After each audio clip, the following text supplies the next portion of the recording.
Welcome to the How to Be Awesome at Your Job podcast, the show where brilliant professionals share how to sharpen the universal skills required to flourish at work. Enjoy more career fun, wins, meaning, and money with your host, Pete Makaitis. Hello, and thanks for joining us here for episode 473 with Mike Vardy. We are talking about how to craft your time to boost your productivity. So you'll learn 1, why you should not obsess over productivity apps. 2, how to craft your time with the 5 categories of mode-based work. And 3, how to keep yourself motivated and on track through journaling. So if you want to check out the show notes or the transcript or the links to items we've referenced, it's at awesomeatyourjob.com/F473. Now, here's Mike's story. Mike Vardy is an author, speaker, and productivity and time management strategist, aka a productivityist, based in Victoria, British Columbia, Canada. His company, Productivityist, helps people stop doing productive and start being productive through a variety of online and offline resources. He's the author of The Front 9, How to Start the Year You Want, Anytime You Want, published by Diversion Books, and has self-published several eBooks, the most recent of which is called The Productivityist Playbook. He currently hosts the Productivityist Podcast, a podcast that features insights and conversations surrounding productivity and workflow. Thanks to Mike for crafting some time on our behalf, and thanks to our sponsors. Check them out.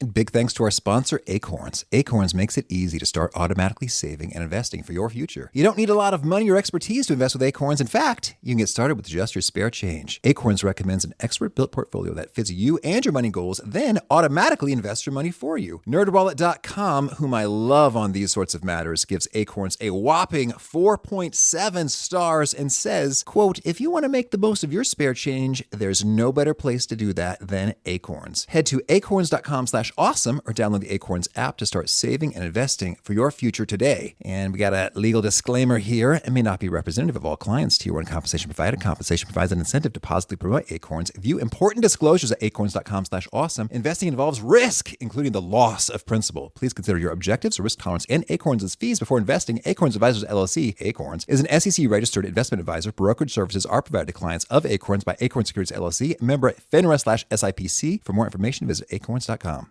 One sponsor to check out is Harvard Business Review. This brilliant magazine, published at hbr.org, is the leading destination for smart management thinking. Fun fact, HBR has been mentioned in 108 episodes of the show. That's because HBR has great stuff that comes up often. They've got explainer videos, podcasts, real-world case studies, and much more. I think of HBR each night that I put on my special orange glasses. Their article, Will Blue Light Glasses Improve Your Sleep?, revealed that those who wore them reported better sleep and a 7% improvement in work performance as compared to those who wore the sham glasses. So I cite HBR anytime anyone tells me that I look silly wearing them. Now, much of HBR's content is available for free when you sign up at their site. Subscriptions that get you unlimited content cost $10 a month. If you visit hbr.org/subscriptions and enter the promo code AWESOME, you can save 10% off of that subscription. Again, to save 10% off of your HBR subscription, go to www.hbr.org/subscriptions and enter the promo code AWESOME. Now, here's Mike. Mike, thanks so much for joining us here on the How to Be Awesome at Your Job podcast. Thanks for having me, Pete. This is going to be a great one. I can feel it already. Well, I think so, too. We were just dorking out, and I said, I'm going to have to put a note in my OmniFocus about David Allen's upcoming book. It's like, here we are, as nerdy as it gets with productivity. Yeah, that's kind of the way it goes. Once you get two of us productivity nerds in a room, it's hard to get us not to stop talking about that kind of stuff. It's crazy.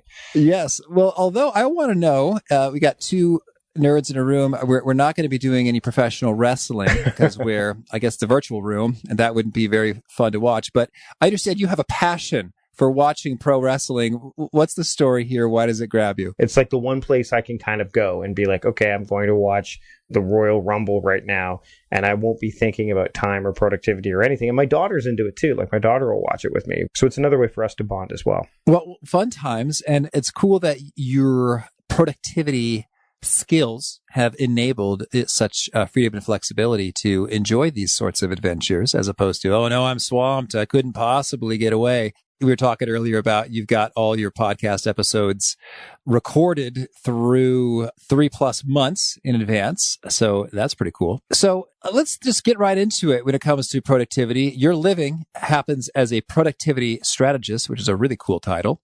You don't see that very much in LinkedIn. So kudos. So boy, you've seen a lot of stuff. Could you tell us, just for beginning, what's maybe the most surprising and or fascinating discovery you've made as you have explored this big world of productivity? I think the most fascinating, and it probably shouldn't be surprising now that I think about it, but we were talking off the top, you said, putting it into OmniFocus. And when I first started my productivity journey, that's kind of where I started, was with the apps, was with the technology. I mean, I spoke at the OmniFocus 2 reveal. I was doing a lot of stuff with the Next Web and Lifehack and all that stuff, really digging into the apps. I was a Mac guy, right? So I was really into that. And so I was more of a productivity, let's say, enthusiast who became a specialist and was kind of teaching people how to use these apps and maybe using other methods. I kind of evolved into a strategist. I realized that the apps are secondary. I mean, we've seen apps come and go over the years. I've seen plenty of them. And the problem that I've seen, the funny thing is that I think the real fascinating part is it hasn't gone away. You'd think by now we'd be like, okay, yeah, right. It isn't the app. The app isn't going to do the work for us. It's the approach first, then the application. And I think that's the thing that I'm really trying to kind of rail against, is the idea that, oh man, you have to get OmniFocus because OmniFocus is the best, or you have to use Evernote, or you know what, you have to have the latest and greatest. So you leave OmniFocus to move to Things, and then you move to this other one, or you have to have one that works with. No. You have to have your foundation, your framework, this approach set up first, then the applications. But because we live in such a tech-heavy world where we've got, a to-do list in our pocket that can do so many things, we tend to focus on the wrong things. And that, what fascinates me is not only how long it took me necessarily to realize, hey, wait a minute, hold on. We're putting the cart before the horse here, but that it's still such a huge issue today. That is well said. It's so fun to talk to someone who's been steeped in something for a long, long time, and then to kind of walk away, look back at yourself and say, oh, how young and foolish I was. I think Ray Dalio said, if you look back at your decisions a year or two ago and you don't think that you were a little dumb then, then you haven't grown or learned much. Yep. So that's a fun little reframe on feeling embarrassed about your past. So, and I think that's dead on, because it can get, I don't know, it's like shiny object syndrome. Like, ooh, there's a cool new thing. Let me try it out. Oh, no, that's dumb because it doesn't do this or that. And then I guess I'm of two minds of this. On the one hand, I think there's some real beauty. Some tools are amazing and helpful and snazzy, and it's so great that they exist.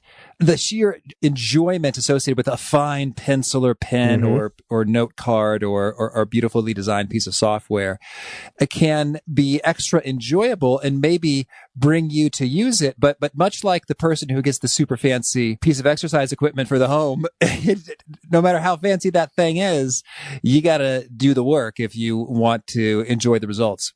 Yeah, you have to kind of decide, hey, like I'm a big Baron Fig pen and paper user. I love my really nice pens, my really nice books, but it takes the stuff that you're doing with those things. That's what matters, right? Like a good example would be, actually this past weekend, we were at my family and I were at they had like a car-free day in our downtown core.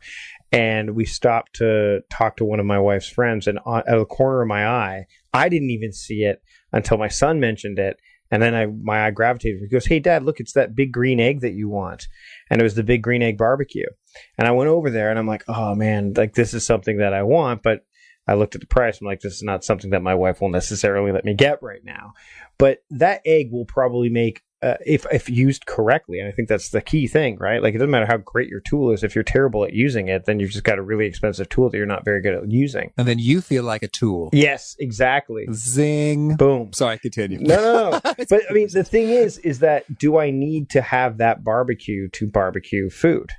No, I can find, but do I need the cheapest one? Probably not. I could find something in the middle. So I think it's about finding, I think we need to start looking at things from a reasoned approach instead of going like purely emotional or purely logical. And that means OmniFocus is a great example for your listeners out there who know what OmniFocus is.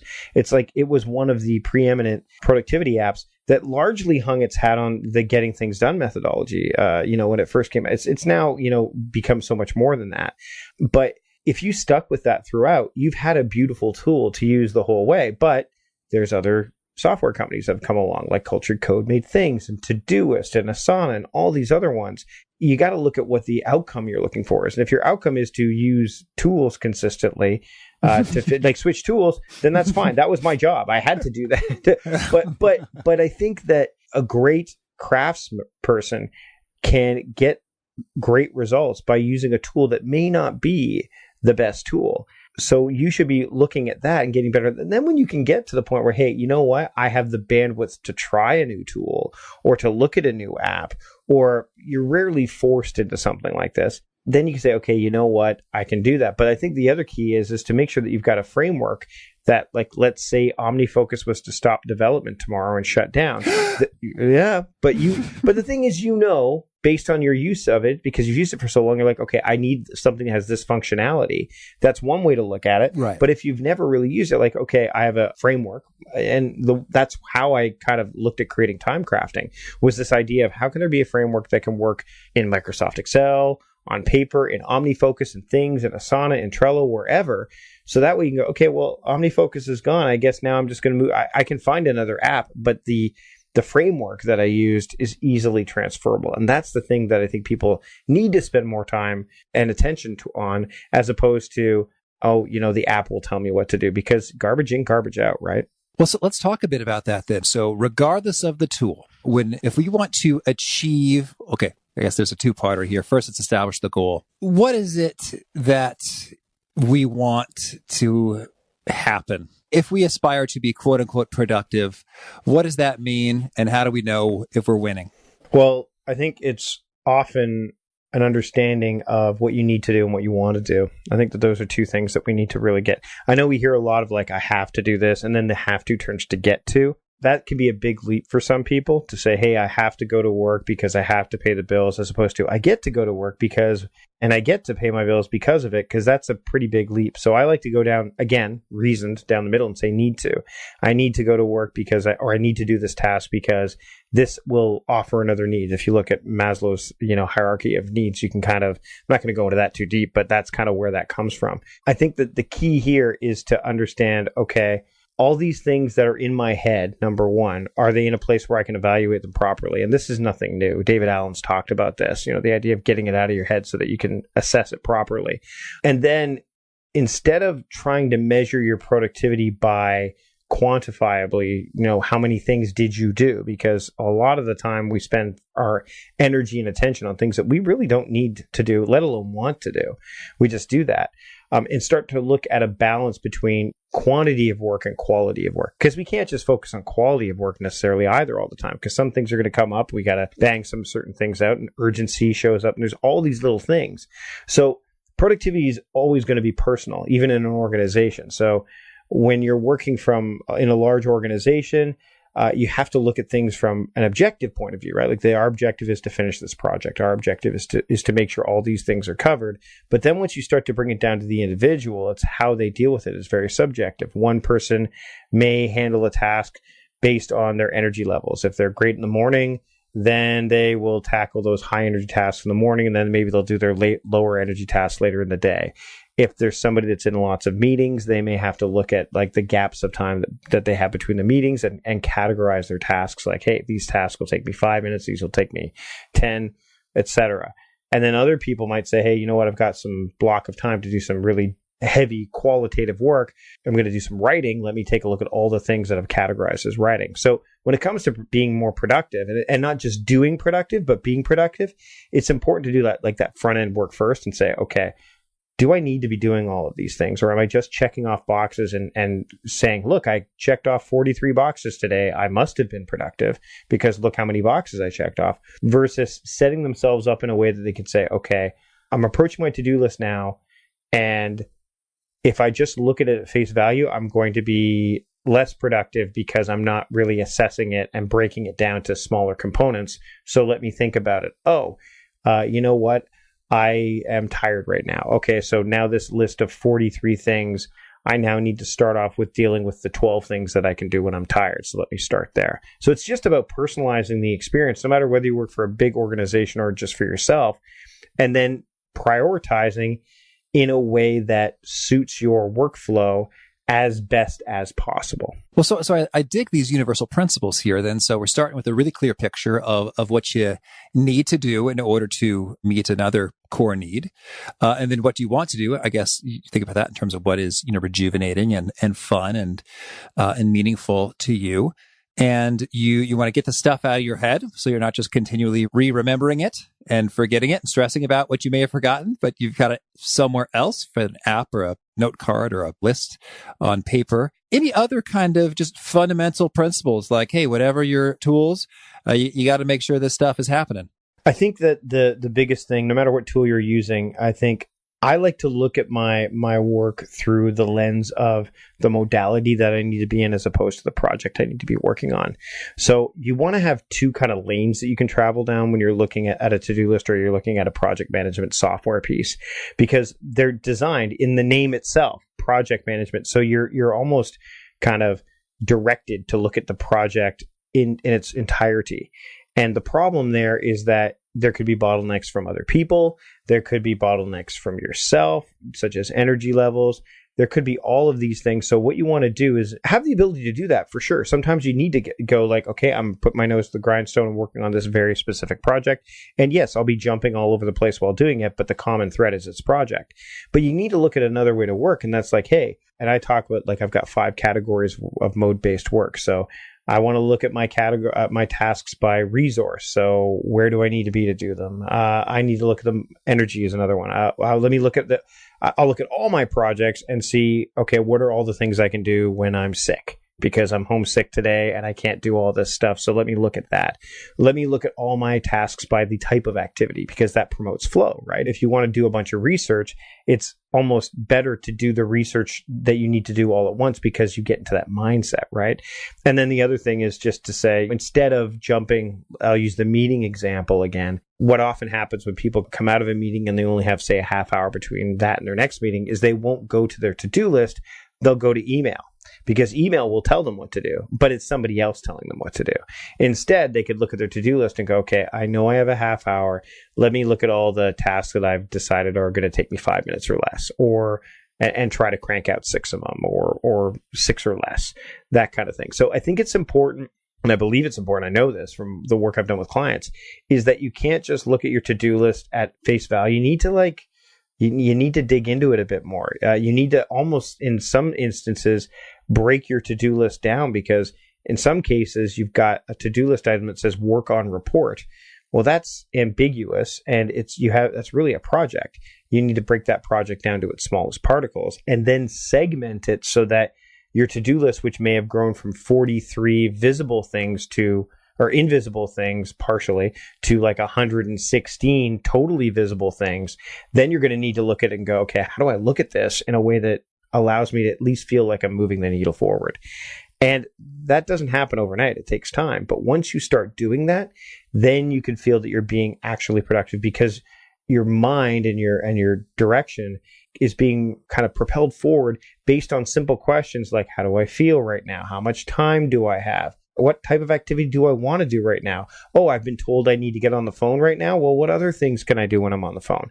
So you're not thinking in terms of just going down the to-do list in sequential order. Instead, you're kind of looking at it from the vantage point of what modality am I about to go into or that I either need or want to go into?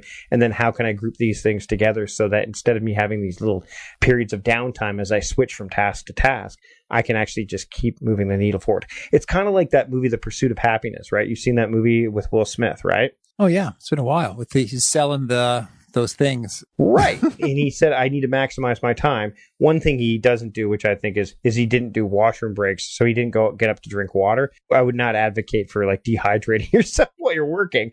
But the one thing he does do, which I think is clever, is he never hangs up the phone. He just puts his finger on and this is of course back when people were definitely using more office phones as opposed to cell phones. So what he did was he was putting the phone, he'd just click on it, and that way he wouldn't lose the 3 seconds or whatever it was, or 2 seconds that it took for him to pick up the phone every single time.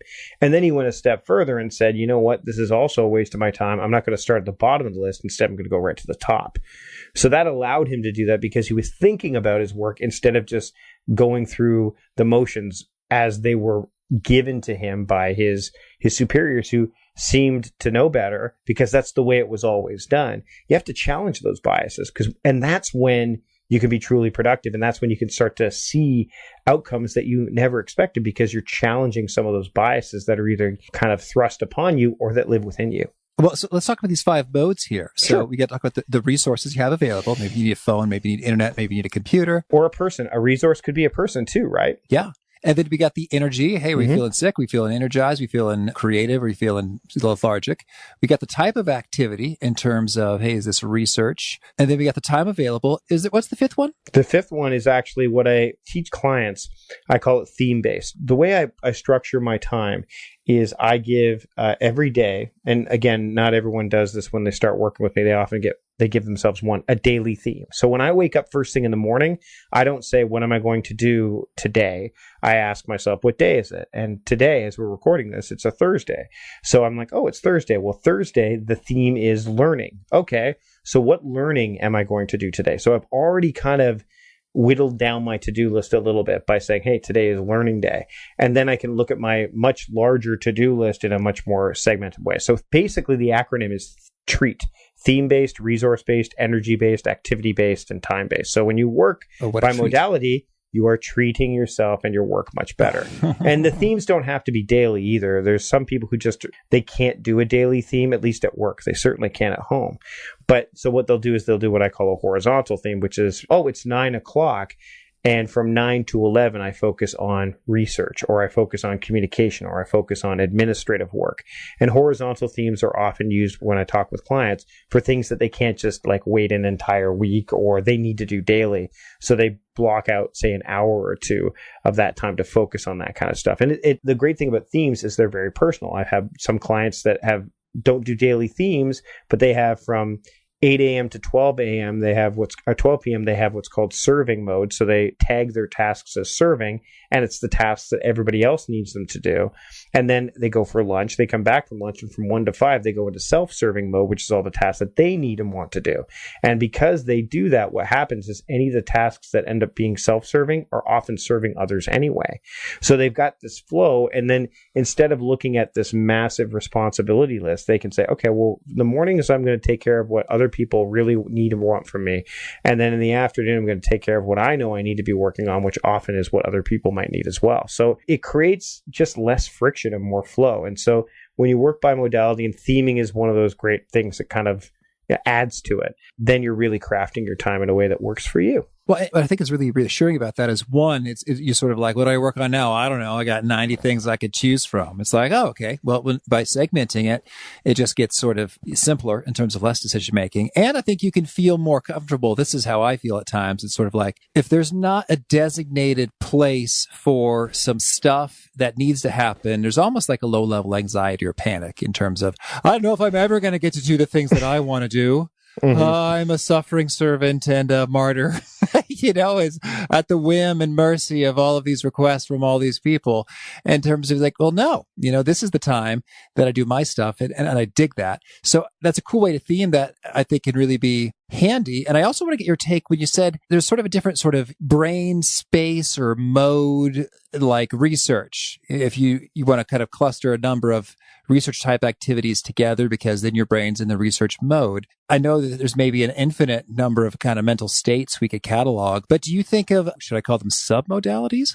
Submodalities for activity types that tend to be like, yeah, this is like a cluster of related brain function. And here's another one. So let's use this as an example. And today is my learning day, right? So that's also an activity, right? So it's not only my daily theme, but it's an activity. So I can say that today is my learning day, and then the activity mode I want to go into is researching. Now, they could be mutually exclusive, but learning doesn't have to be necessarily super active. It can be, I'm going to go out and I'm going to just discover things and notice things. Whereas research is a bit more deliberate. I'm going to dig into these things. So what happens with, you can get very personal with these. Like you can get as narrow as you want with them. But what a lot of people will do, especially in apps, like we were talking about earlier, is they'll use 2 or 3 modes per task. So they'll say, I need to read Ryan Holiday's latest book. So that's researching mode, and it's learning mode, and it's also, let's say, deep work, which is a type of energy level, right? So then they can decide. It gives them a bit more options as to say, okay, for me, as I'll use me as an example, I could do it on a Thursday. I could do it whenever I want to research something, or I could do it and Friday is my deep work day. I could do it on Friday. You can kind of use the different modalities with each other to kind of create this easier way to filter, or give you multiple options to filter. What I kind of liken this to is the Goldilocks factor. I call it the Goldilocks factor, which is if your modalities are too wide, then you don't filter your list enough. So like home might not be the best modality if you work from home, because it's not just the home, it's your home where you live. And, so that might be too wide. Whereas if you were to say third drawer in dresser, that would be what I would call too narrow. Like you're going to run out of things to do, which means then your brain goes, well, now what? And then it wants to go do the random things that the brain wants to do because it doesn't want to do hard work, right? So you want to find that like just right factor. If for someone's like for you, you might say, hey, I need a very specific kind of thinking modality that's very specific. And you might have enough tasks in there that fill it, which means that that's going to work for you.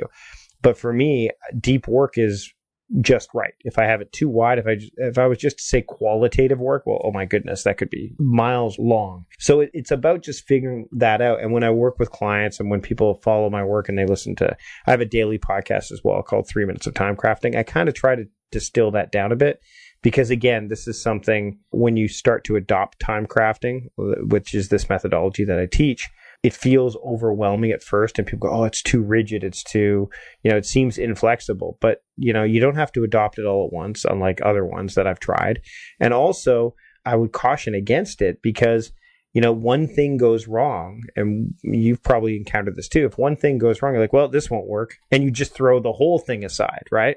So that's the way I look at it is, you can have very specific as you need these modes to be, or you can have them as broad as you need them to be. And they can evolve over time too. And what's interesting there is that, these aren't just arbitrary, hey, this is a dorky fun thing we like to do is to add categories to stuff, but rather it's useful in the sense of, it's funny, you mentioned that Friday is your deep work day. And my internal reaction was, that is insane. I would never make Friday my deep work day because Friday I'm tired from 2 kids under 2 and sleep deprivation and 4 intense work days. And I want my deep work day to be Monday when I've rejuvenated from a Saturday to Sunday. And I can go and do the hardest, trickiest thing the world has to offer. Yep. And there you go. It's personal. It's like neither one of us is right. I imagine you've got your reasons and your personal preferences and values and environmental contexts that make that a very sensible choice for you. And it would be a poor choice for me. Well, and the great thing about that is my deep work day wasn't always Friday. Because of when my kids were younger and I was a person who was working from home, I was in the same boat as you. But now my kids are older. They're normally out and about on Fridays. I try to take care of business Monday through Thursday. And then on Fridays, I'm like, I don't want any meetings. I just want to be, from 9 until 2 or 3. I'm just focused on the deep work. And that also includes deep conversation with friends. So again, my definition of it isn't just like I'm going to focus on just sitting in my office all day doing deep work. Sometimes it's I'm going to go have a coffee with a friend who I haven't had coffee with in a while. We'll have some deep conversations. So again, it's all how you personally define it. And the one thing I really made me buy into the idea of theming your days is when I wanted to move my deep work day, which I think was on a Tuesday before. It wasn't a Monday because Monday was my admin day. All I had to do was take that deep work day, move it to Friday, and the tasks migrated there naturally because they were tagged as such. So I just knew to look at the deep work tag on Friday now instead of Tuesday. So instead of changing the due dates and all that stuff, it was just a natural migration for me.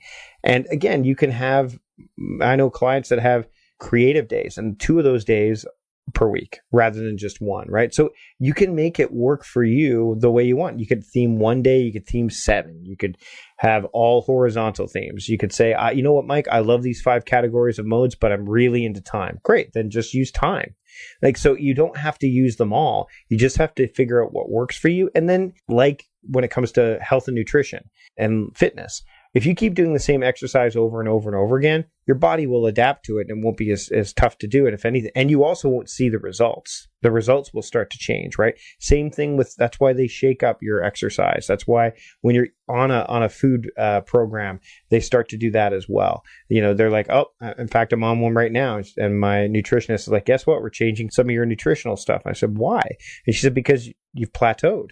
Like there's nowhere. So we have to change things up to kind of shock the system a little bit. So productivity is a lifestyle. It's not a diet. It's a lifestyle. And that means that things are going to evolve. And you know what?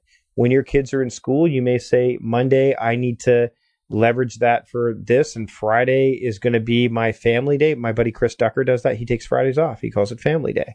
So again, that theming can really help because it helps you, like you said, remove decision fatigue and it promotes flow over friction for sure. And I just think about the shifting. It's like I'm usually not very good in terms of like if I've been sort of deep into sort of a spreadsheet evaluating, an opportunity and the implications and possibilities of an initiative. And I'm thinking hard about that for like 70 plus minutes straight. And then someone wants to chat about some emotional like stuff. It's like, I feel like I'm really sorry I'm not effectively here for you because I'm still with this spreadsheet.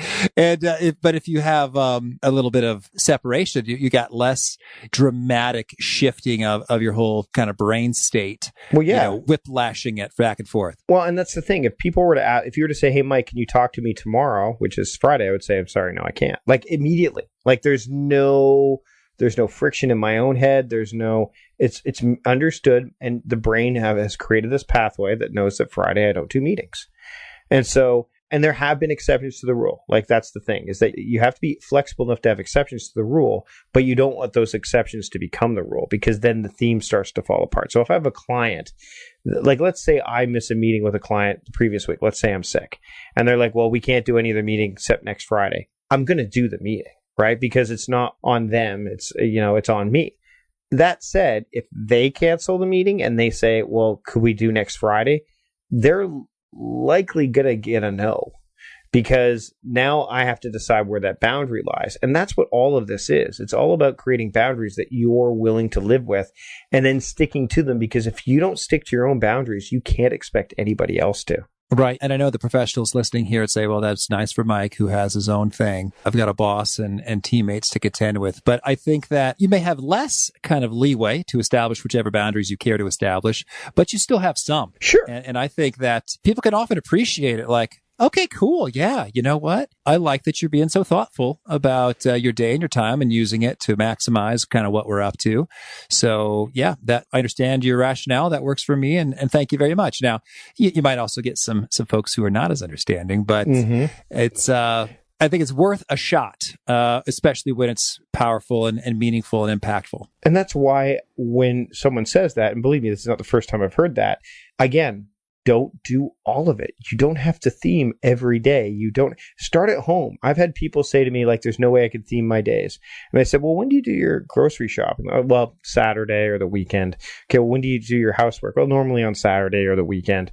Like, so what about laundry? Well, yes, Sunday or Saturday. I'm like, so what you're saying is like Saturday or Sunday, it's kind of like the day you do household stuff. Like, yeah, mostly we do. So household day would be like Sunday or Saturday. Like, and then all of a sudden it's like, boom. They're like, oh. Like, yeah, you're already doing it in some instances. Just own it. Just define it. Because once you do that, then there's no ambiguity and there's no confusion. So if you have a burnt out light bulb in your home office or you've got you have to do something and you've got this honey-do list, let's say, if you want to call it that, you're like, okay, you know what? I know this needs to get done. I'm going to get it out of my head. Where do I put it? Oh, Saturday's household day. Great. I'll put it on household day. So you got to get those biases out of your way because what most people will do, and I'm generalizing here, but I hear it a lot is there's no way I could theme my days. I'm like, well, could you try with one? Could you try with a certain period of time? I mean, clearly, we've had themed times in our schooling. We know what a lunch hour is. That's a themed time block. It's not like they don't exist. It's just you have to be able to say, okay, you know what? I'm willing to put a boundary here, just in this one instance based on my situation, and let's see how it goes. And then take it from there. Add more, evolve it, whatever you need to do. But don't just dismiss it out of hand, like you said, without trying it, because it's worked not just for me who works from home, but I've worked with executives who are the boss, as well as middle managers who are not the boss. They're managing up and down. So it can work. It's just you've got to figure out what your just right is. Well, we're having fun and we're short on minutes, but I must ask. So let's talk about motivation for a moment. Sure. What are your top suggestions for keep the motivation going strong and minimizing the risk that you're going to burn out? Well, I think, again, when it comes to that, journaling is such a huge component. And again, I don't know that a lot of people talk about this. We're hearing more about it. We're hearing more about journaling, but not when it comes to productivity as much as I'd like to see. I think that, when you look at your to-do list and your calendar, it gives you kind of a broad strokes of what your day looked like, but there's no story behind it. You can look at your calendar and say, oh, I had a meeting at this time, but you're not going to chronicle your feelings about it. Or you're not going to say, hey, what worked and what didn't. You're generally just going to see it and go, and then you'll try to, again, remember what it was like. So I think that when you want to keep yourself motivated, and there's two types of motivation that can happen here. Either the motivation of the negative components can motivate you, or the positives. Whatever, again, there's no right or wrong way to keep a journal or to chronicle or a daily log or whatever you want to call it. But I think that taking 5 minutes at either the end of your workday or at the end of your day in total is a good way for you to get perspective on what's going on in your world and realizing, A, we have way more time than we think.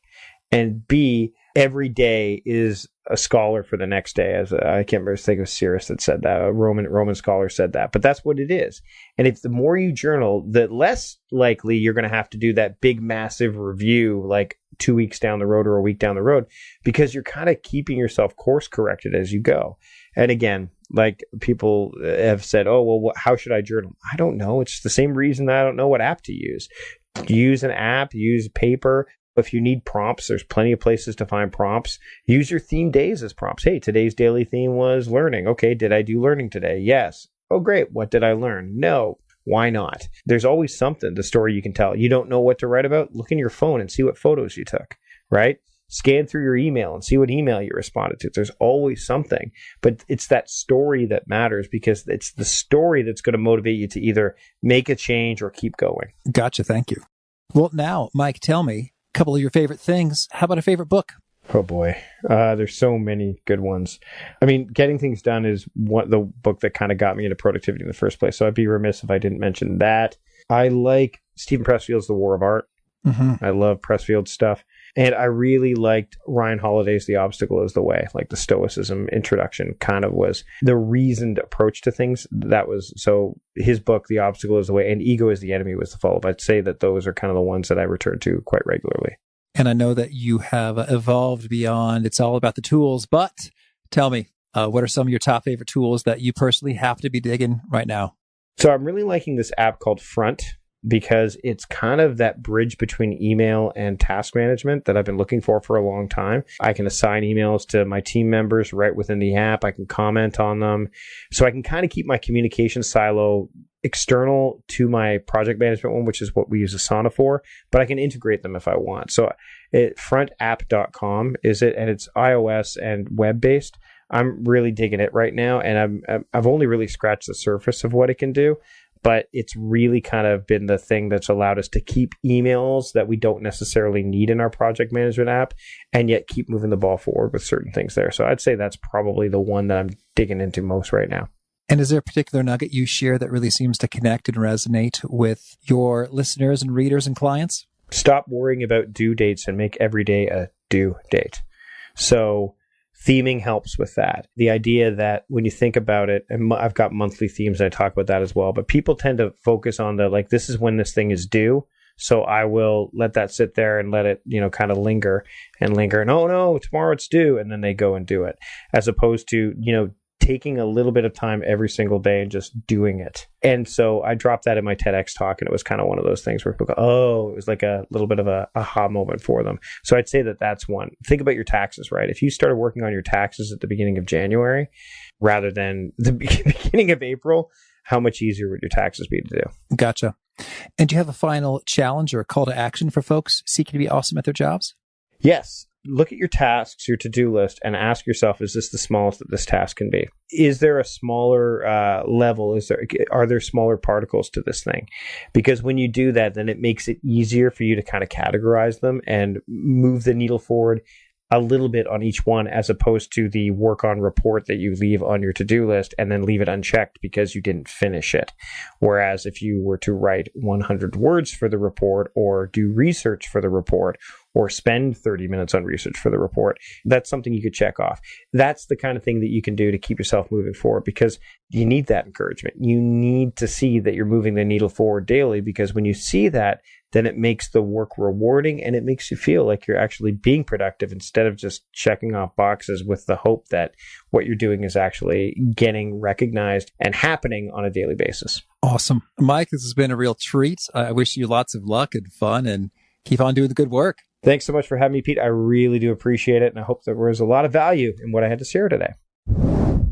I really appreciated Mike's take on how the app isn't going to do the work for you. You got to really do the thinking first and then find an application that fits you. And I think that I've seen this a few times before. People say, oh boy, you know what? I just got to get organized. I'm sort of off track. I'm going to do this. And often, no matter how beautifully graphically displayed things are, if you're not doing the hard thinking in terms of, okay, what is the best mode where this works? What is really most important to me? And what does this help me achieve? And all that stuff, then you're only going to get so far with the apps. And so I think that's just a good reminder from a dude who loves his apps. Again, the show notes, the transcript, the links to items we've referenced are at awesomeatyourjob.com/F473. And if you haven't already, I hope you'll push subscribe. You'll catch our next guest. It is Pat Flynn, the dude who taught me how to podcast.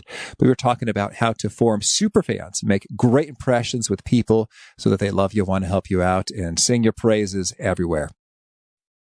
Until next time, peace. Thanks for listening. To get the most out of the show, we recommend 2 key things. First, check out the extra resources at awesomeatyourjob.com. You can find this episode's transcript and links, as well as the perfect episode for your situation. You can search the full text transcripts of hundreds of episodes or explore episodes tagged by topic and competency covered. Second, subscribe to the podcast and get future episodes automatically. You can subscribe by telling Siri and several other smartphones and speakers, subscribe to the How to Be Awesome at Your Job podcast, or by tapping subscribe in your podcast player of choice. If you'd like some extra help figuring out podcasts and how subscriptions work, visit awesomeatyourjob.com/subscribe for guidance. Hope to catch you on the next episode of How to Be Awesome at Your Job. Look around. You can find cars like these on AutoTrader, like that car riding your tail. Or if you're tailgating right now, all those cars doubling as kitchens and living rooms are on AutoTrader too. Are you working out and listening to this ad at the same time? Well, multitasking pro, cars like the ones in the gym parking lot are for sale on AutoTrader. New cars, used cars, electric cars, maybe even flying cars. Okay, no flying cars, but as soon as they get invented, they'll be on AutoTrader. Just you wait. AutoTrader.